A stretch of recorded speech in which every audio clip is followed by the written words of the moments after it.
Olá, senhoras e senhores, eu sou o professor Reginaldo Veras, professor de atualidades, e vim aqui para gravar para você o 0800 do Estúdio Aulas para o concurso da Caixa Econômica Federal. Ali, por trás da câmera, está o meu amigo Eric, e a gente vai acertar aqui tudo que vai cair nesse concurso da Caixa Econômica. Gente, é CESP, e CESP não tem erro. Um tema que estará presente na sua prova, tá aqui, ó, a crise política na Ucrânia, crise política na Ucrânia.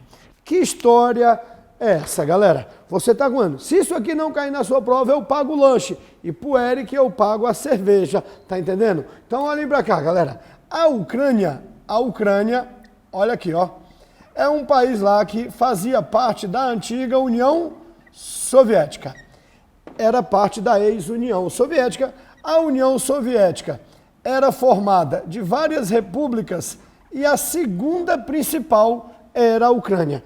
Quem era a principal república da União Soviética? A poderosa o quê, galera? Rússia. Então tá aqui, ó. A principal república da antiga União Soviética era a Rússia. Gente, entenda a União Soviética como um casamento de 15. Nesse casamento de 15 pessoas, quem mandava era a Rússia, e a Rússia era aquele cara, vamos se chamar aqui, fazer um exemplo machista. A Rússia era aquele marido possessivo. Ele oprimia e dominava as outras 15 repúblicas da antiga União Soviética. Tudo bem? Mas, meus queridos, em 1989 caiu o Muro de Berlim.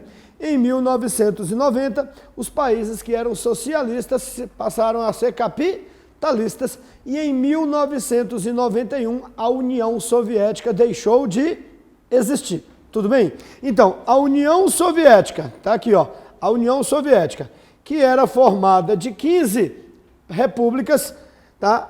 A segunda principal tá aqui, ó, a segunda principal era a Ucrânia, e a mais poderosa de todas, a Rússia. Cada república se tornou um país independente. Gente, quando esse casamento acabou, a Ucrânia, que sempre foi oprimida pela Rússia, se afastou da Rússia. Como qualquer pessoa oprimida, ela quer se afastar do opressor. A Ucrânia se afastou da Rússia e foi em busca de um novo amor. A Ucrânia se afastou da Rússia e buscou uma aproximação com quem, galera? Olha lá. Buscou uma aproximação com a União Europeia. Buscou lá essa aproximação com a União Europeia. E claro que a Rússia, possessiva que é, não gostou nem um pouquinho dessa história e disse à Rússia: se não ficar comigo, não vai ficar com ninguém. É o marido possessivo. Tá bom. Então, veja bem. No Sul, desde 1991, a Ucrânia buscando uma aproximação com a União Europeia e a Rússia com raiva dessa história. Galera, presta atenção. Em novembro do ano passado, tá aqui, ó. Em novembro de 2013, vai explodir a causa dessa crise política na Ucrânia. Vai explodir a causa, tá? O que rolou, ó? Em novembro do ano passado, a União Europeia aceitou a Ucrânia. Presta muita atenção nisso. A União Europeia aceitou a Ucrânia, onde, galera? Na área de livre comércio. Na área de livre comércio do bloco. Então, em outras palavras, a Ucrânia pediu para namorar a União Europeia. E a União Europeia falou o quê? Vou pensar. Igual aquela mulher que se dá de difícil. Tá entendendo a parada? E aí, qual é o barato? Enquanto a União Europeia pensava, analisava se a Ucrânia podia não entrar na área de livre comércio, a política mudou lá na Ucrânia. E lá na Ucrânia foi eleito presidente o conservador Viktor Yanukovych. Viktor Yanukovych foi eleito o quê, galera? Presidente da Ucrânia. Mas o Viktor Yanukovych acha que a Ucrânia tem que se aliar à Rússia e não à União Europeia. Presta atenção, esse quer ser aliado da Rússia, mas a população da União Europeia, a maior parte, prefere se aliar a quem, galera? Ou melhor, esse Esse é aliado da Rússia, mas a população da União Europeia prefere se aliar a população da Ucrânia prefere se aliar à União Europeia. Resultado, a União Europeia então falou o quê? Ucrânia, eu te aceito como namorada, pode entrar na nossa área de livre comércio. Para isso se concretizar, bastava o presidente Viktor Yanukovych assinar embaixo. E ele disse o quê? Eu não quero fazer parte da União Europeia. Nós queremos é ficar com quem, galera?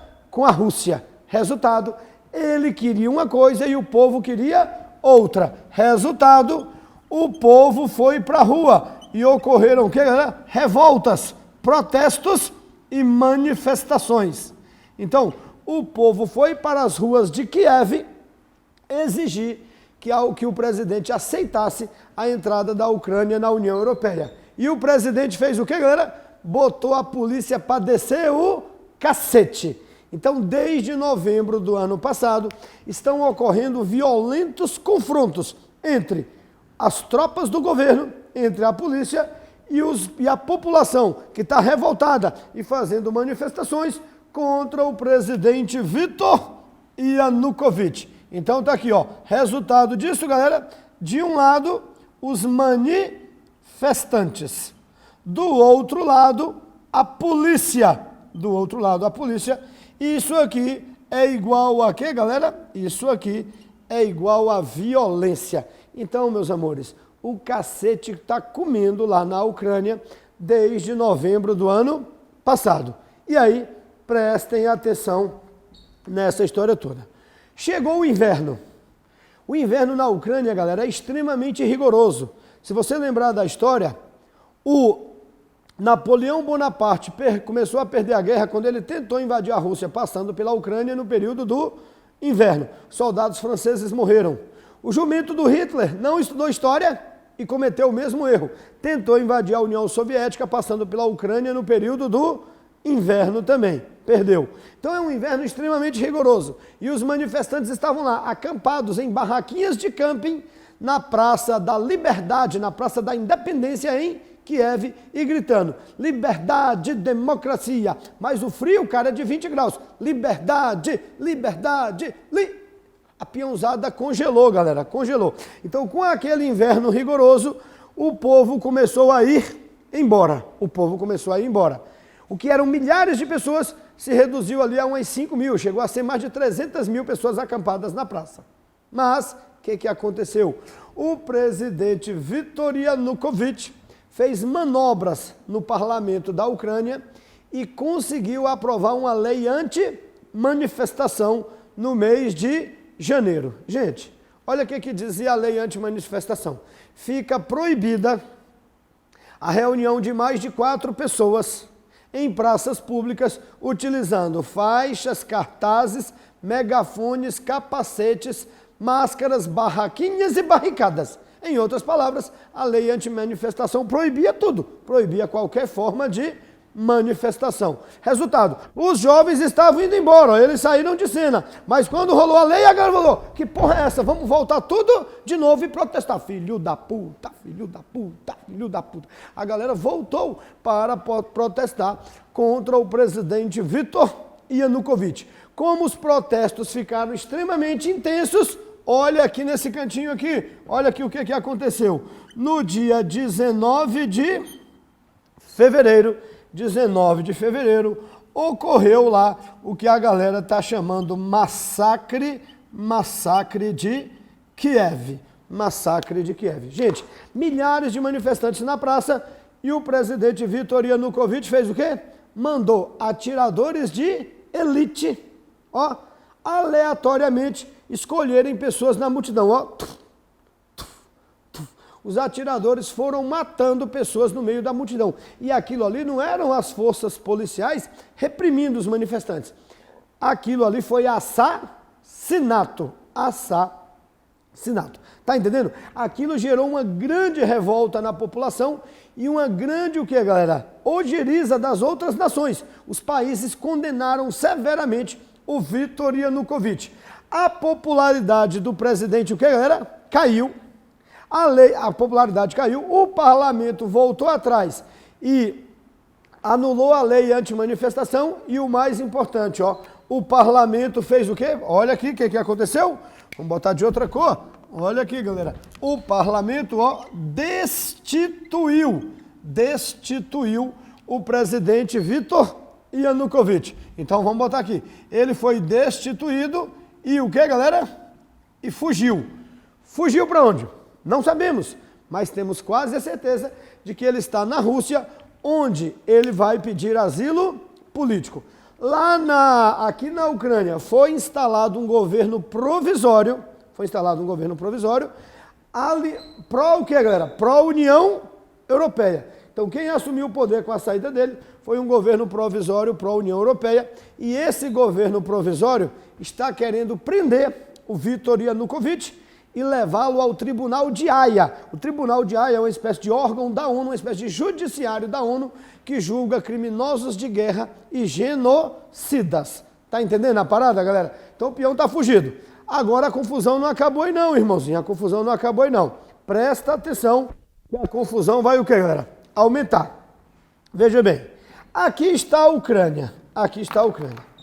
Dentro da Ucrânia existe esse território aqui, ó. Esse território aqui, a chamada Península, olha aqui, ó, Península da Crimeia.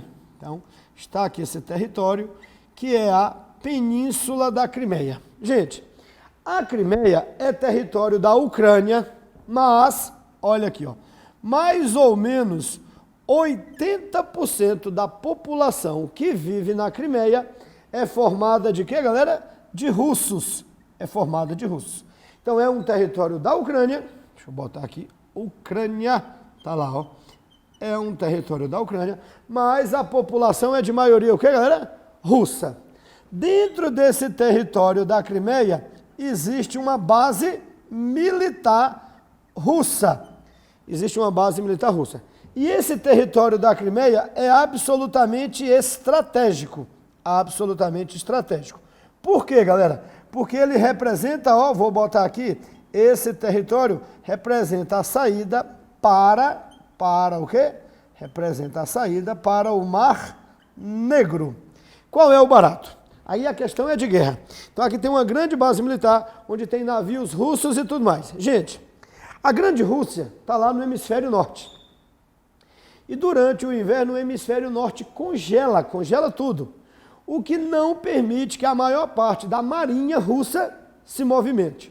Uma das poucas partes de águas quentes do território russo é justamente isso aqui, ó. Isso aqui é o Mar Negro. E a base militar mais avançada e forte da Rússia nessa região é a base militar da Crimeia. Então entenda que para a segurança russa, por uma questão absolutamente, o que, galera? Estratégica, os russos não podem abrir mão desse território. E aí, meus amores, olhem para cá o que aconteceu. Quando o Viktor Yanukovych saiu, que a Ucrânia agora recebeu o apoio da União Europeia, o povo aqui da Crimeia não gostou dessa história. Resultado, a Crimeia, que tem população de maioria russa, não quer fazer parte da Ucrânia, porque agora a Ucrânia não é mais amiguinha da Rússia. O povo da Crimeia, a Ucrânia é amiguinha da União Europeia e a Crimeia prefere quem, galera? A Rússia. Resultado, olha aqui o que aconteceu, vou botar para cá, ó. O parlamento da Crimeia, como se fossem as nossas assembleias estaduais, o parlamento da Crimeia aprovou a separação. Vamos botar melhor assim, ó. O parlamento da Crimeia aprovou a sua separação, tá aqui, ó. Aprovou a sua separação de quem, galera? Da Ucrânia, aprovou sua separação da Ucrânia e a união com quem, galera? Com a Rússia. E a união com a Rússia. Então tá aí, meus amores, tá aí. Veja que agora o povo da Crimeia quer se separar da Ucrânia e fazer parte da Rússia. O parlamento vai botar o povo para fazer um referendo. Se eu não estou equivocado, o referendo será no dia 16 de março.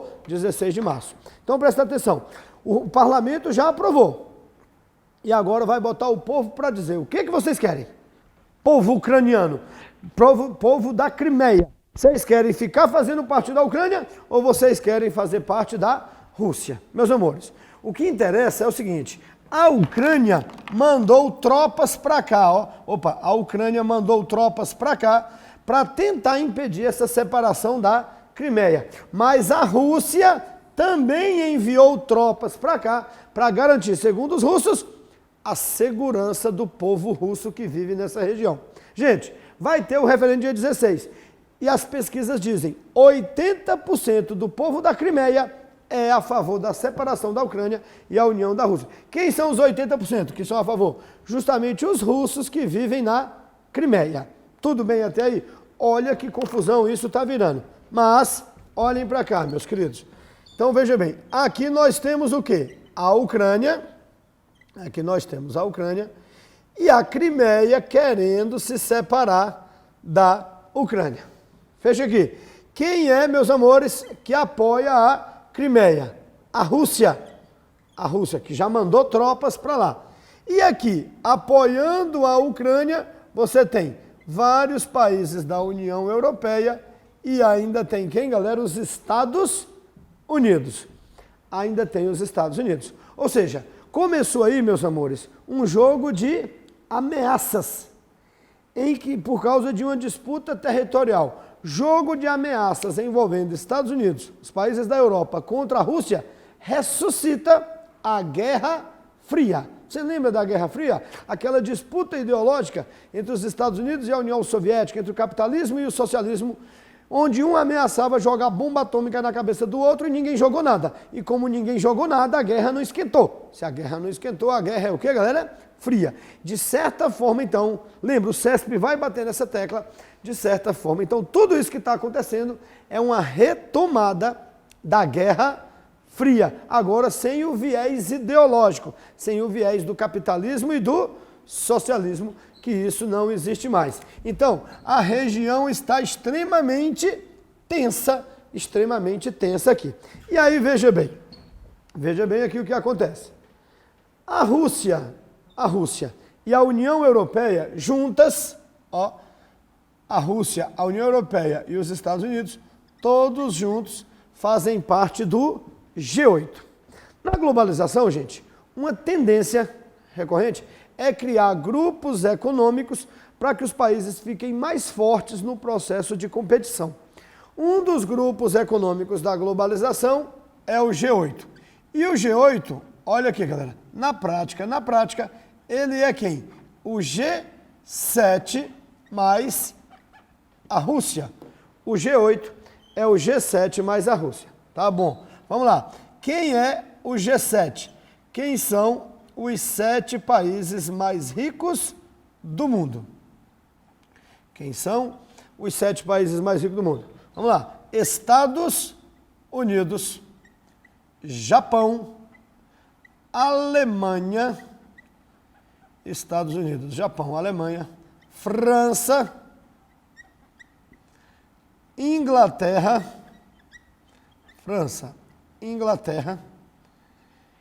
Canadá e Itália. Então esse é o time do G7. Esse G7 foi criado em 1991 para mandar no mundo, para dar as ordens no planeta Terra. Tá claro isso? Mas a Rússia, que tinha acabado de se separar da União Soviética, estava pobre, armada e deprimida.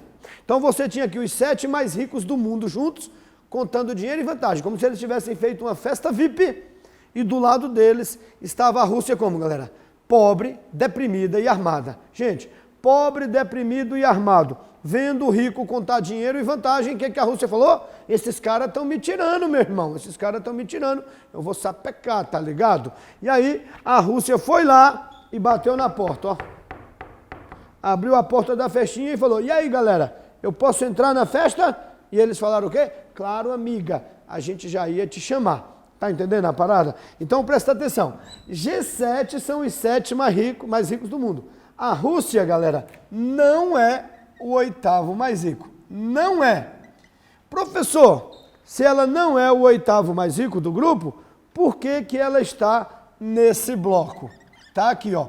A Rússia tem poder, o que, galera? Militar. A Rússia tem poder bélico. E esse poder militar da Rússia, a gente está vendo aqui claramente nessa confusão da Ucrânia. Ela está se impondo militarmente. O presidente russo, como é que é o nome da criança? Eita, que esse quadro está ficando bonito. Eu gosto de quadro assim, ó. O presidente da Rússia, galera, Vladimir o quê? Vladimir Putin, está se impondo mesmo ali. Olha para cá. Está marcado em breve, e em breve por quê? Porque eles não definiram as datas, a data, está marcada uma reunião do G8. E essa reunião do G8 corre o risco de não acontecer. Por quê? Justamente por causa dessa confusão da Ucrânia.